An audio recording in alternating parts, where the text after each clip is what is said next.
سنت رسول کی پیروی لازم ہے۔ یہ آخری خطبہ حضور کی زندگی کا، آقا علیہ السلام اس کے اندر بھی ختم نبوت کا درس دے کر جا رہے ہیں، ختم نبوت کا درس دے کر جا رہے ہیں۔ پھر میں نے کہا کہ اگر ختم نبوت آقا علیہ السلام کے بعد ممکن ہوتی تو سب سے پہلا حقدار آپ کا بیٹا تھا، اس کو نبوت دی جاتی، مگر انہیں نبوت نہ دی گئی۔ دوسرا حقدار اگر نبوت ممکن ہوتی تو حضرت سیدنا عمر فاروق تھے۔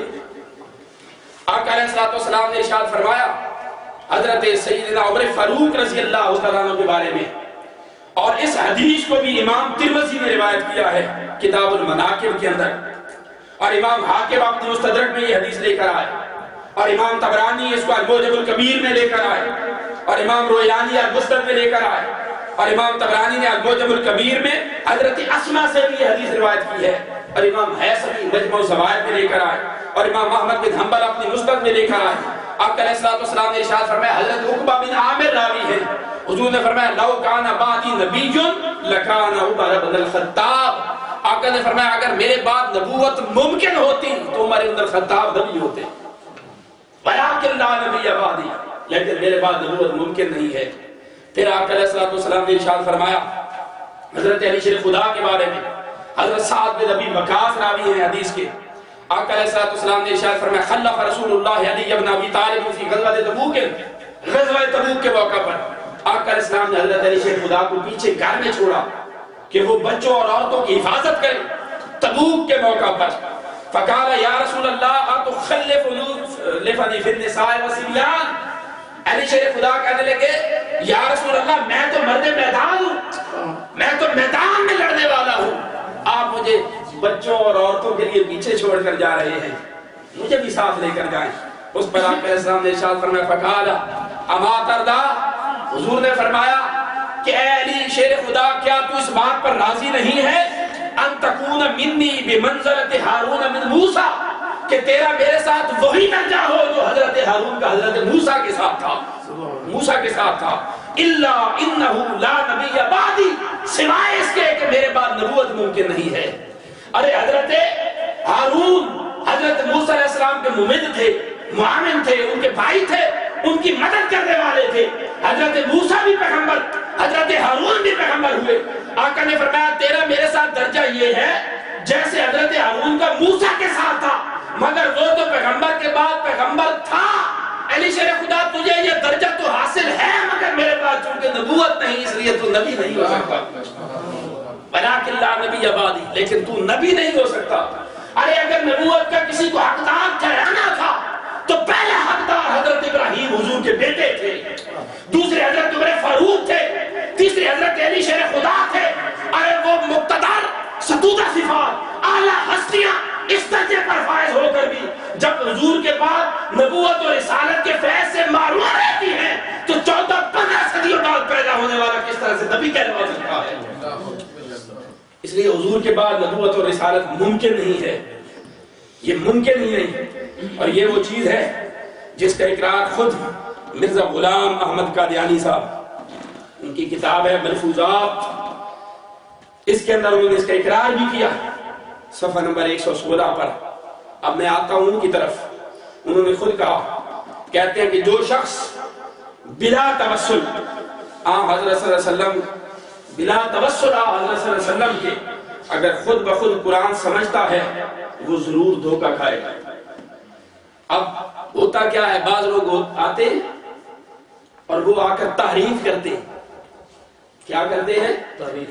تعریف کرتے ہیں۔ پہلے ختم اچھا جی بتائیں ختم کا معنی کیا ہے، پھر معنی کو مروڑیں گے، توڑیں گے۔ جب ادھر دال نہیں گرے گی، اچھا جی آپ مجھے بتائیں حضرت مسیح موعود علیہ السلام وہ کب آئیں گے، پھر وہاں معنی کی تعریف کریں گے، پھر حضرت امام محمد مہدی کی طرف بات کو لے آئیں گے، پھر وہاں معنی کی تعریف کریں گے، تعبیر کریں گے۔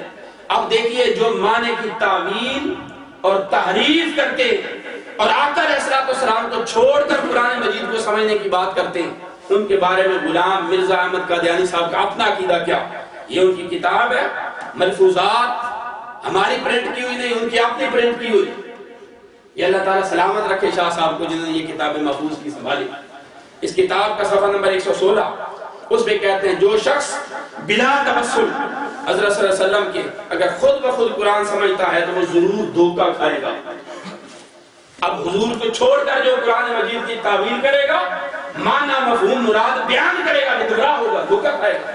یہ غلام احمد قادیانی صاحب خود کہتے ہیں جب حضور کو چھوڑ کر تعویل نہیں کر سکتے اور ہم پابند ہیں کسی بھی لفظ کا وہ معنی مراد لینے میں جو حضور نے مراد لیا، تو آؤ حضور نے کیا معنی مراد لیا؟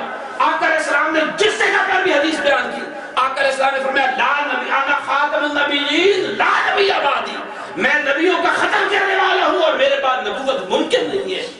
حضور نے جہاں بھی معنی مراد لیا یہی معنی مراد لیا، کوئی اس کے اندر تعریف نہ کی۔ مگر مرزا غلام احمد قادیانی صاحب باوجود شروع میں ان کے نظریات ٹھیک تھے، بعد میں جب ان کے اوپر گمراہی مسلط ہوئی اس وقت انہوں نے تحریف کی ان چیزوں کے اندر۔ شروع میں ان کا وہی عقیدہ تھا جو عام ہم میں سے کسی بھی مسلمان کا عقیدہ ہے۔ یہی وجہ ہے کہ روحانی خزائن اس کے اندر بھی انہوں نے اپنا عقیدہ بیان کیا صفحہ نمبر 215 کے اوپر۔ شروع میں ان کا وہی عام مسلمانوں والا عقیدہ تھا، اس کے اندر وہ بیان کرتے ہیں، کہتے ہیں غرض خاتم النبیین کا لفظ ایک الہی مہر ہے۔ مرزا غلام احمد قادیانی صاحب، یہ کتاب ہے روحانی خزائن، اس کی جلد نمبر 18، اس کے اندر کہتے ہیں غرض خاتم النبیین کا لفظ ایک الہی مہر ہے جو حضرت صلی اللہ علیہ وسلم کی نبوت پر لگ گئی ہے، اب ممکن نہیں کہ کبھی بھی یہ مہر ٹوٹ جائے۔ پہلے ان کا عقیدہ یہ تھا، اب اس مہر کا ٹوٹ جانا ممکن ہی نہیں ہے، ممکن ہی نہیں ہے۔ اب حضور علیہ السلام خاتم النبیین ہو گئے قیامت تک، اب حضور کے بعد کسی شخص کا نبی ہو کر آ جانا ممکن ہی نہیں ہے، یہ تھا۔ مگر بعد میں پھر تعریف ہوئی عقیدے میں۔ کیوں تعریف ہوئی؟ تبدیلی کیوں ہوئی؟ اس کا سبب کیا تھا؟ وہ بیان کرنے سے پہلے میں چند بڑی خاص باتیں آپ احباب کی علم میں لانا چاہتا ہوں کہ پہلے تو یہ عقیدہ رکھا، پھر وہ اس عقیدے سے منحرف کیوں ہوئے، اس عقیدے میں تحریف کیوں کی؟ آقا علیہ السلام کے بعد وہ اپنے لیے وحی کے دعوے دار کیوں ہو گئے؟ کیونکہ جو بھی شخص یہ دعویٰ کرے میری طرف وحی ہے، وحی آتی ہے، وہ نبوت کا دعوے دار ہے کہ وحی بغیر نبی کے کسی کی طرف نہیں آتی۔ پیغمبر اور غیر پیغمبر میں فرق ہی فقط وحی کا ہے، جس کے ساتھ خدا کلام کر لے وہ پیغمبر بن جاتا۔ اب مرزا غلام احمد قادیانی صاحب کا وہ کیوں اس طرح انہوں نے تعریف کی، ایسا ہوا کیوں؟ انہوں نے بہت ساری اپنی ہی تحریروں کے اندر پہلے اپنے بارے میں یہ بات کی کہ میرے وہی عقیدے نظریات ہیں، میں وہ دکھاؤں گا آگے چل کر آپ کو، جو ایک عام مسلمان کے ہیں، مگر بعد میں وہ اس سے پھر کیوں گئے، اس کا ایک سبب ہے خاص۔ اس کو سمجھنے کے لیے مرزا صاحب کی بیک گراؤنڈ کو تھوڑا سا جاننا ضروری ہے۔ مرزا صاحب کا خاندان بڑا رئیس خاندان تھا۔ مرزا غلام احمد خان قادیانی صاحب کا خاندان بہت رئیس خاندان تھا، اور یہ ان کے والد انگریز دور کے بہت بڑے ان کے دو تماد تھے، ان کے خاص آدمی تھے انگریز دور کے۔ یہی وجہ ہے کہ جب 1857 کی جنگ آزادی ہوئی اور مسلمانوں نے وہ جنگ لڑی، اس جنگ کے اندر 1857 کی جنگ آزادی، اس جنگ کے اندر جب ایک طرف مسلمان آزادی کی جنگ لڑ رہے تھے 1857 میں سکھوں کے خلاف، اور انگریز اس جگہ پر اپنا غلبہ جما رہا تھا انگریز کے خلاف، اس جنگ کے اندر مسلمانوں کے خلاف سب سے زیادہ کردار ادا کرنے والا اگر کوئی خاندان تھا تو وہ مرزا صاحب کا اپنا خاندان تھا۔ اس بات کا اظہار مرزا صاحب نے خود کیا، اور وہ یہ کہتے ہیں کہ میرے والد محترم، روحانی خزائن اس کی 12ویں جلد کے اندر مرزا صاحب کہتے ہیں کہ میرے والد محترم جب 1857 کی مفسدہ ہوئی، اس جنگ کو جو مسلمان آزادی کی جنگ لڑ رہے تھے اس کو انہوں نے فساد کہا، فساد کی جنگ ہوئی مسلمانوں کی طرف سے۔ کہتے ہیں اس وقت میرے والد مرزا غلام مرتضیٰ صاحب، یہ روحانی خزائن اس کا 12ویں جلد اس کے اندر کہتے ہیں اس جنگ میں 1857 کی جنگ میں میرے والد مرزا غلام مرتضیٰ صاحب دربار گورنری میں کرسی نشین بھی تھے اور سرکار انگریزی کے ایسے خیرخواہ اور دل کے بہادر تھے کہ مجدہ 1857 میں 50 گھوڑے اپنی گرہ سے خرید کر اور 50 جوان جنگجو بہن پہنچا کر اپنی حیثیت سے زیادہ اس گورنمنٹ عالیہ کو مدد دی۔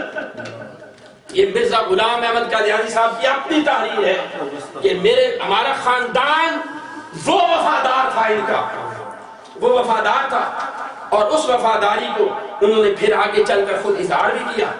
وہ اظہار میں بیان کرنے سے پہلے ایک خاص بات بیان کرتا ہوں کہ بر صغیر میں جس وقت حکومت قائم ہو گئی انگریزوں کی، وہ آ گئے، ان کی سلطنت، ان کی حکومت وہاں پر اسٹیبل ہو گئی، انہوں نے یہ کوشش کی کہ یہاں پر مسلمانوں کے راج کو ختم کیا جائے،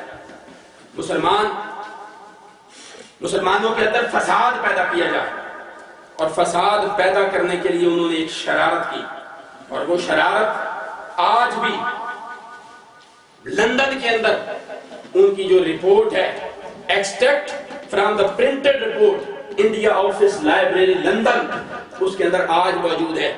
انہوں نے یہ بات بیان کی، اور مسیحوں کے جو مشنری گئے تھے اس وقت ہند کے اندر، انہوں نے یہ رپورٹ پیش کی جو آج بھی لندن میں موجود ہے۔ اس رپورٹ کے الفاظ تھے majority of the population of the country blindly follow their peers, their spiritual leaders۔ وہ کہتے ہیں کہ اس بر صغیر کی سرزمین کے لوگ اندھی عقیدت رکھتے ہیں اپنے روحانی پیشواؤں کے ساتھ، اپنے پیر اور لوگوں کے ساتھ۔ اب وقت ہے کہ ان کی اس محبت کو کسی طریقے سے ان میں دراڑ پیدا کرنے کا ذریعہ بنایا جائے۔ وہ کہتے ہیں if at this stage we succeed in finding out some who would be ready to declare himself as ذلی نبی، وہ کہتے ہیں اگر ہمیں ایک ایسا بندہ مل جائے جو ذلی نبی ہونے کا دعویٰ کر دے، apostolic prophet, then the large number of people shall rally round him۔ کہتے ہیں وہ نبوت کا دعویٰ کرے، یہ پیروں سے محبت کرنے والا طبقہ ہے اور یہاں سے محبت کرتا ہے، اگر کوئی بندہ یہ دعویٰ کر دے بہت زیادہ تعداد میں لوگ آ کر اس کے ارد گرد جمع ہو جائیں گے۔ But for their purpose, it is very difficult to persuade someone from the Muslim masses۔ وہ کہتے ہیں مسلمانوں کی میجورٹی میں سے اس طرح کا بندہ تلاش کرنا واقعی بہت مشکل کام ہے، مگر اگر ہمیں ایسا بندہ مل جائے اس کو بنیاد بنا کر ہم ذلی نبوت کا دعویٰ کروائیں گے۔ پھر کہتے ہیں if this problem is solved, the prophethood of a such person can flourish under the patronage of the government کی سرپرستی کے اندر ایسا بندہ کام کرے گا۔ وہ کہتے ہیں we have already overpowered the native government, mainly pursuing a policy of seeking help from the traitors there۔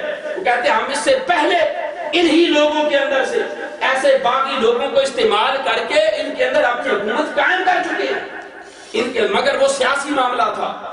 اب مذہبی طور پر ایک بندے کو اگر ہم تیار کرنے میں کامیاب ہو جائیں جو ذلی نبوت کا دعویٰ کرے تو ہمارا کام بہت زیادہ آسان ہو سکتا۔ اس کے بعد میں بیان یہ کر رہا ہوں، جب انہوں نے ان کی خواہش پیدا ہوئی، تب دیکھیے کہ ان کی نگاہ جا کر کس بندے کے اوپر ٹھہرتی ہے۔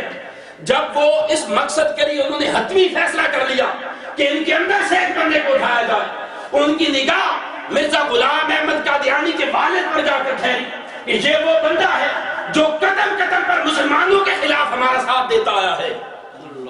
اس بندے کو ہم اگر استعمال کر لیں